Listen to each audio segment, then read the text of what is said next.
Hello, hello naman ng mga nakakaloka. Good morning sa inyong Good morning, malapit na nga magtanghali. Psh, charis. Ayan, good morning. Malapit na magtanghali, pero morning pa rin syempre dito sa Amerika, mga Inday. Nakakaloka. At parang, ano ba to? Tanghalian or ano? Or almusal. Basta yun na yun. Nagluto lang ako ng sinigang na salmon and kumakain ako ngayon for my breakfast. Now, merong nag-ano sa akin, sarap, may nag-PM sa akin about sa sweldo dito sa Amerika. Kasi nga, isa siyang Saudi nurse. Ngayon, tinatanong niya kung ano ba daw yung pagkakaiba ng sahod sa Saudi Arabia, kung ano yung dapat i-consider kung mag-Amerika pa or mananatili na sa Saudi Arabia.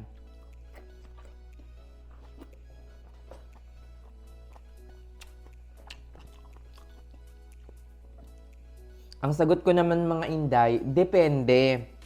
Depende sa sitwasyon mo. At depende sa mga prioridad mo. Pero i-explain ko lang yung sa akin.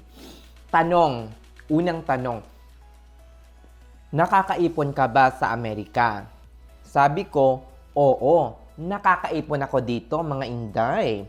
As in, imposible namang sabihin kong hindi, di ba? Ayan, kumakain na ako ng ano. Meron ditong sambal. Nabili ko to sa Malaysia. For like 10 ringgits lang naman ng isang ano. Guys, sarap nyo guys. Ayon, kung ang tanong kung nakakaipon ba daw ako, sabi ko, yes, nakakaipon ako. Pero ang malaking katanungan, saan ka mas nakakaipon? Sa Saudi Arabia or dito?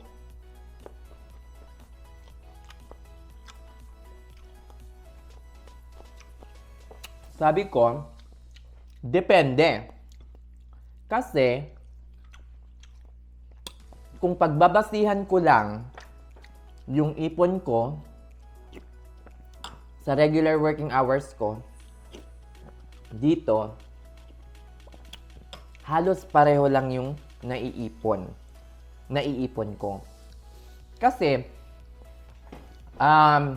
the truth is, at sabihin ko na sa inyong totoo, bago ako umalis ng Saudi Arabia noong 2021, ang sahod ko ay hindi naman siya kalakihan, pero close to like siguro mga 6.7 or 6.8 SR na siya. So, usually, ang pinaka-regular na ano ko, na naiipon ko is that 6,000, halos naiipon ko yun lahat kasi nga matipid ang lola nyo. So, 6,000 na lang.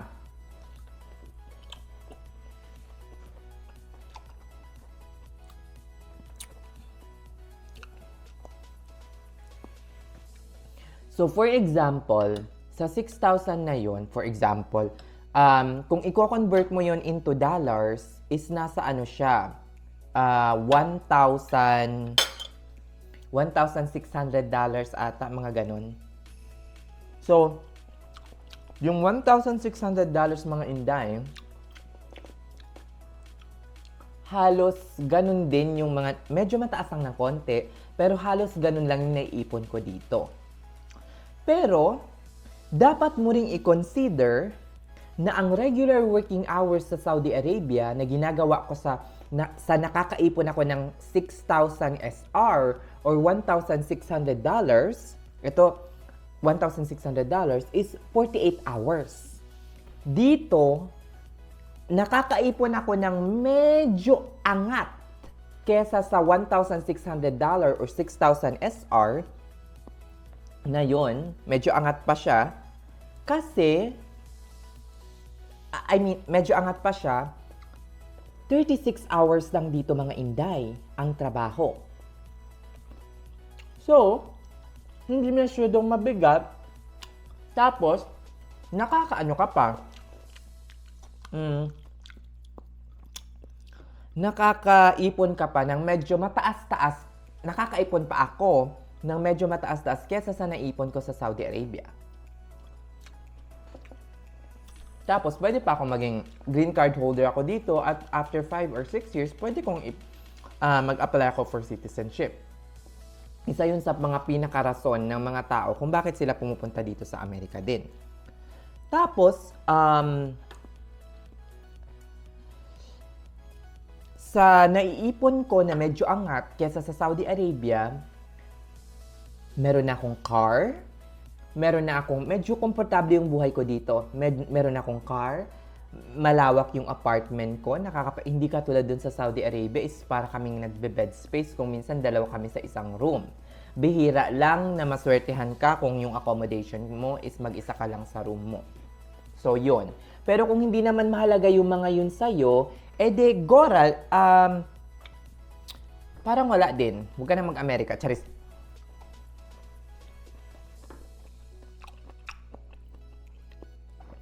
So, mga Inday, nakakaipon lang ako ng sobra-sobra kesa sa ipon ko doon sa Saudi Arabia kapag ginagawa ko yung yung working hours na nakasanayan ko na sa Saudi Arabia, which is 48 hours per week.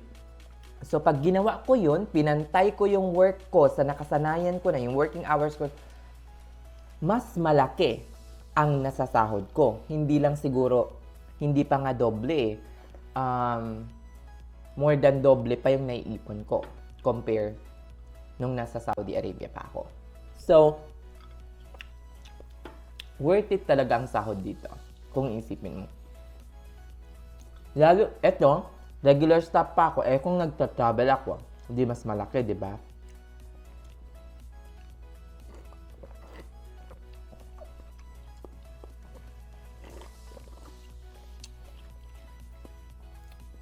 So, sa tanong na kung nakakaipon ba talaga ako, yes.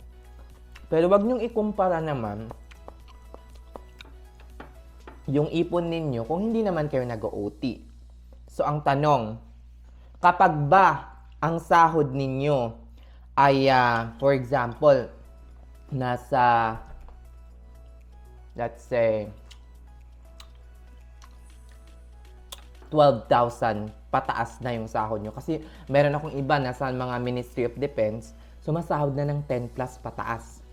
So, ang 10,000 pataas, kung yari, nasa 12,000 na yung ano ninyo, 12,000 na yung sahod nyo mga Inday, for example, so 12,000 na. So, ilan yun? Siguro mga 3,200 na yung naninet nyo dyan na na savings, 3,200 or mga nasa 3 to 4, i-convert ninyo na lang. Nasa 3 to 4,000 dollars na yung naiipon nyo. Tapos, safe pa kayo. Tapos, hindi naman kasama sa ambisyon nyo ang maging isang US citizen. Wala rin naman kayong mga anak na bubuhayin. Okay? Siguro dapat nasa mga 12 to 15,000 na yung sahod ninyo. Tapos, hindi 12 to 15, ang sinasabi kong 12 to 15,000 ay hindi nag-OT 48 hours, regular. Okay? Huwag na kayong pumunta dito sa Amerika. 'Di ba? Ako kasi, kahit siguro 12,000 pa yung sahod ko, or 15,000, nung bata pa lang ako, hindi naman pera lang ang pinunta ko dito. Pangarap ko talagang makapag-Amerika, maging isang American passport holder. Kung hindi man matupad yun, dead man na. Diba?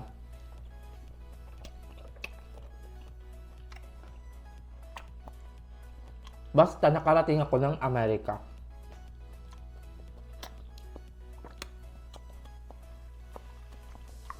So, depende yan sa prioridad ninyo mga beshi. Kung darating naman kayo dito ng mga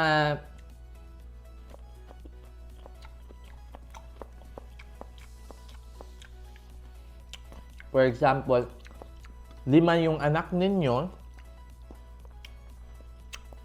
tapos hindi nagtatrabaho yung asawa ninyo, wag ninyong asawa makakaipon kayo mga Inday. Nakakaloka. Diba? Huwag nyo nang ipagkumpara yung Saudi Arabia versus Amerika. Dinidiscourage nyo lang yung mga NCLEX passer na at gustong pumunta dito ng Amerika eh. Diba? Nakakaipon kayo sa Saudi Arabia, yun pala. Hindi nyo dala yung mga anak nyo, single kayo doon. Dito sa Amerika, dinala nyo lahat. Isang buong barangay. Charis. Diba? So, huwag tayong eme. Diba?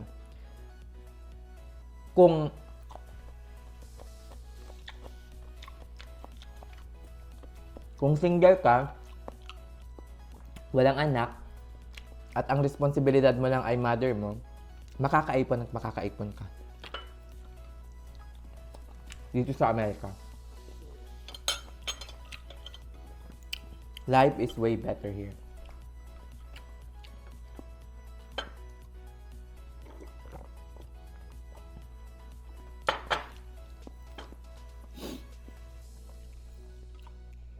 Sige na nang Inday, tumatagal na itong vlog na to. Basta, mas lalo kang makakaipon dito kung ipapantay mo lang yung yung ginagawa mo nung nandoon ka pa sa Saudi Arabia. Pero, kung pagdating mo dito, deadma ka lang, gusto mo magpahinga pa, gusto ko nang magliwali magpahinga, magganyan-ganyan. Nakakaloka! Die! Lahat naman tayong ipinunta natin dito sa Amerika is pera. Sa totoo lang. Paano tayo makakapag-travel? Paano tayo makakapag-liwaliw? Paano ka tayo kung wala tayong ipon, wala tayong nakakaloka. Sige naman, Inday, babos niya. Have a good day. Bye-bye.